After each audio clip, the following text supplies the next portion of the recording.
నమస్తే అండి. మీ పేరు? నా పేరు వెంకట శోభనాచలం అండి. ఏం చేస్తుంటారు సార్? నేను రియల్ ఎస్టేట్ చేస్తుంటాను. మరి కూటమి ప్రభుత్వం అధికారంలోకి వచ్చి 2 ఏళ్ళు అవుతున్న తరుణంలో చంద్రబాబు వెన్నుపోటుకు 2 ఏళ్ళలోనంటూ కూడా వైసీపీ పార్టీ నాయకులందరూ ఈరోజు రాష్ట్ర వ్యాప్తంగా నిరసన వ్యక్తం చేస్తూ ఉన్నారు. అసలు మీ అభిప్రాయం ఏంటి నిరసన?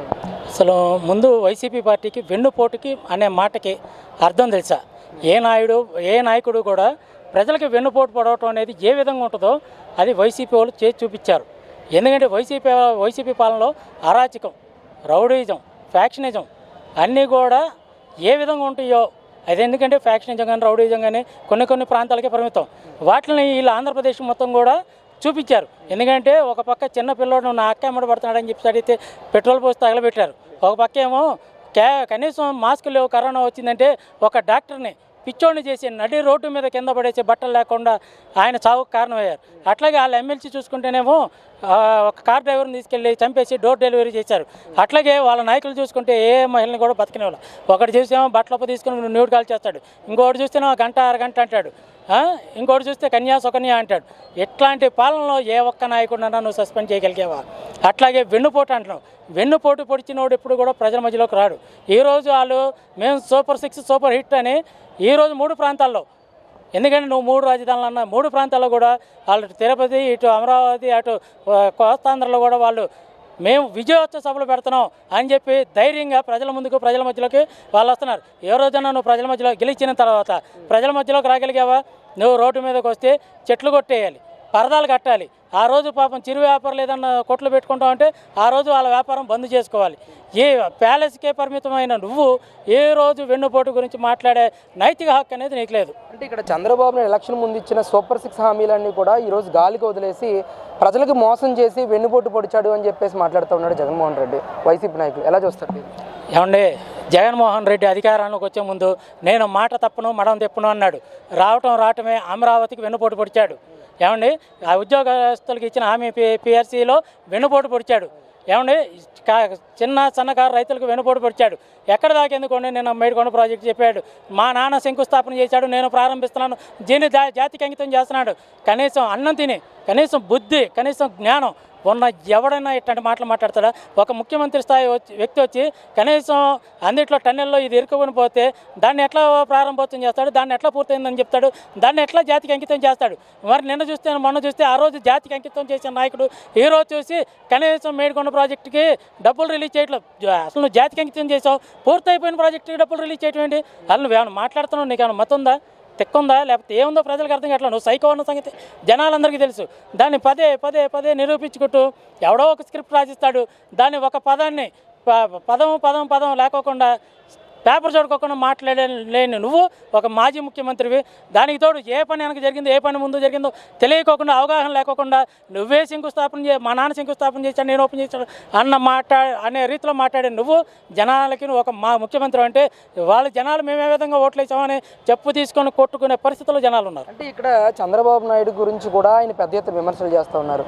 అబద్ధానికి, మోసానికి, దగాకి, వెన్నుపోటుకి ప్యాంటు షర్ట్ వేస్తే చంద్రబాబు నాయుడు అని చెప్పేసి ఆయన ప్రెస్ మీట్లో మాట్లాడుతున్నారు. ఎలా చూస్తారు జగన్ కామెంట్స్? అబద్ధం, దగా, మోసం అంటే ఎట్లా ఉంటుందంటే, నేను అమ్మ ఒడి ఇస్తాను, ఇంటిలో ఎంతమంది పిల్లలు ఉంటే అంతమందికి అమ్మ ఒడి ఇస్తానన్నాడు. మరి ఒక్కరికి ఎందుకు ఇచ్చాడు? అది దగా, అది మోసం. అది ఒక మనిషికి ప్యాంటు షర్ట్ వేస్తే ఏ విధంగా ఉంటుందో అట్లా ఉంటుంది జగన్మోహన్ రెడ్డి పరిస్థితి. అట్లాగే నేను అధికారంలోకి వస్తే నేను ఇక్కడ ఇల్లు కట్టుకున్నాను, అమరావతిని ఇంతకు మించి కడతాను, అమరావతిని డెవలప్ చేస్తానని చెప్పి అమరావతి రైతులను మోసం చేశాడే, అది మోసం, అది దగ. తర్వాత 3 రాజధానులు అన్నాడు, ఆ మాట మీద నిలబడిపోయాడు, అది దగా, మోసం. ఒక్క రాజధాని కూడా కట్ల. అట్లాగే పోలవరంలో తొళ్ళగొట్టారు అసెంబ్లీలో మంత్రులు, అది దగా, మోసం. ఒక్క గంప మట్టి ఎత్తల, ఒక్క గంప కంకరేలా, అది నువ్వు చేసిన మోసం, అది దగ. ప్రజలకు ఏమని చెప్తావు? ఎన్నని చెప్పమంటావు? నీ లీలలు చెప్పు. నీ మోసం గురించి ఎన్నని చెప్పమంటావు? నీ దగాల గురించి ప్రజలకు నువ్వు పొడిచిన వెన్నుపోట్లేనని చెప్పమంటావు. అంటే ఈరోజు చంద్రబాబు నాయుడు పాలన పట్ల ప్రజలు సంతృప్తిగా ఉన్నారా? ఈరోజు చంద్రబాబు నాయుడు పట్ల ప్రజలు సంతృప్తిగా ఉన్నారు కాబట్టి వాళ్ళు జనాల్లో తిరుగుతున్నారు. ఇటు పవన్ కళ్యాణ్ కానీ, కూటమి ప్రభుత్వంలో ఏ నాయకుడు చూసుకున్నా, లోకేష్ కానీ, చంద్రబాబు కానీ, పవన్ కళ్యాణ్ కానీ వీళ్ళు జనాల్లోకి వస్తున్నారు. ఎందుకంటే కంపెనీలు తీసుకురావడంలో వీళ్ళు ముందంజలో ఉన్నారు. అట్లాగే ఉద్యోగాల భర్తీ కల్పనలో కూడా ముందు. ఎందుకంటే నీ హయాంలో ఒక్క డిఎస్సి నిర్వహించగలిగావా? ఒక్క ఉద్యోగం ఇవ్వగలిగావా? ఏది మాట్లాడితే 2,30,30 ఉద్యోగాలు నేను ఇచ్చానంటావు. ఏమిచ్చావు? వాలంటీర్ ఉద్యోగాలు, యొక్క ఉద్యోగాల డిగ్రీ చదువుకున్నోడికి నువ్వు ఇచ్చేది 5,000 రూపాయల జీతమా? వాళ్ళకి కనీసం ఆత్మాభిమానం అనేది ఉంటుంది. వాళ్ళు నేను చదువుకున్న చదువుకి ఒక కనీసం ప్యూన్ ఉద్యోగానికి కూడా దారుణమైన వాలంటీర్ ఉద్యోగాన్ని నువ్వు ఇచ్చావంటే ఇంకా అది నీకే అర్థం కావాలి. అంటే మొన్న ఇచ్చినటువంటి ఏపీ డిఎస్సి పోస్టుల మీద పెద్ద ఎత్తున అవినీతి ఆరోపణలు అయితే వైసీపీ నాయకులు అందరూ చేస్తూ ఉన్నారు. నిజమైన అభ్యర్థులకు ఎవరికి కూడా ఇక్కడ ఉద్యోగాలు రాలేదు. పెద్ద ఎత్తున నారా లోకేష్ 10 లక్షల నుంచి 15 లక్షల వరకు స్పోర్ట్స్ కోటాలు ఈ పోస్టులను అమ్ముకున్నారు అని చెప్పేసి ప్రధానంగా చేస్తున్న ఆరోపణ.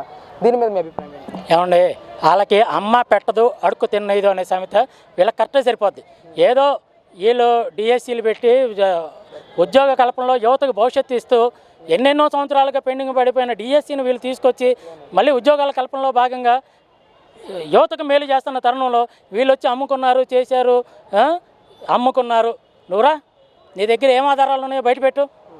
ఈరోజు సోషల్ మీడియా, నీ సోషల్ మీడియా ఉంది, నీ వెబ్సైట్లు ఉన్నాయి, అట్లాగే ప్రజల్లోకి దాన్ని తీసుకురా. నువ్వు రా, జనాల్లోకి రా. ముందు పరదాలు కట్టుకోవటం మానేసి జనాల్లోకి వచ్చి అమ్మ చంద్రబాబు ఈ ఉద్యోగానికి 15 లక్షలు తీసుకున్నాడు, లోకేష్ ఈ 10 లక్షలు తీసుకున్నాడు, పవన్ కళ్యాణ్ ఇంత డబ్బులు తీసుకున్నాడు, నిరూపించురా. ఏదో మీడియా ముందు కూర్చొని ఎవడో స్క్రిప్ట్ రాస్తే దాన్ని చదువుకొని ఇది నేను చెప్పేశాను అయిపోయింది నా పని, ఏ ఒక్క జర్నలిస్ట్ మాట్లాడే క్వశ్చన్కైనా నువ్వు ఆన్సర్ చెప్పగలిగావా? చెప్పవు. ఎందుకంటే నీకు రాదు, నీకు చెప్పడం రాదు. ఆ స్క్రిప్ట్ చదివానా వెళ్ళిపోయాను అంతవరకు. అది ముందు మానే. నువ్వు పెట్టుకున్న డిఎస్సి అభ్యర్థుల మీటింగ్లో కూడా హారిజంటల్ అనే దానికి కూడా నీకు అర్థం తెలియదు. ఎందుకంటే ఆ జీవో నువ్వు పాస్ చేసిందే. అది గుర్తు తెచ్చుకొని నీ దగ్గర కూర్చోబెట్టుకున్న వాళ్ళతో నువ్వు మాట్లాడించుకో. ఎందుకంటే ఏదో వాళ్ళు వచ్చారు చెప్పారు అమ్మయ్య నేను బొరద జల్లేసాను వెళ్ళిపోనంటే మాత్రం కుదరదు. నువ్వు చెప్పిన మాటలను నువ్వు ప్రజల్లోకి రావాలి, దాన్ని నిరూపించాలి. ఇది విశాఖపట్నం స్టీల్ ప్లాంట్లో జరిగిన ఇష్యూ మీద కూడా జగన్మోహన్ రెడ్డి ప్రెస్ మీట్ పెట్టి మాట్లాడుతూ ఉన్నారు.